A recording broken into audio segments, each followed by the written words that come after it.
காட்சி கொடுத்தாய் முருகா.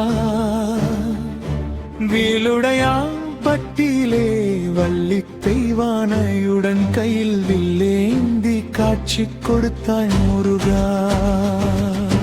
வில்லேந்தி காட்சி கொடுத்தாய் முருகா.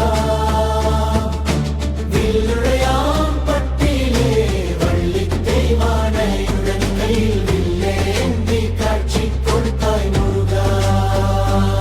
அடர்ந்த ஆலமர அழகிய சோலையில் இடும்பன் வீரன் ஐயனாரோடு தேவமுனிவ சப்த கன்னிகளுக்கு ஜோதி வடிவில் காட்சி கொடுத்தாய். திருப்தி அடையாத அவர்களுக்கு மீண்டும் வில்லேந்தி காட்சி கொடுத்தாய் முருகா.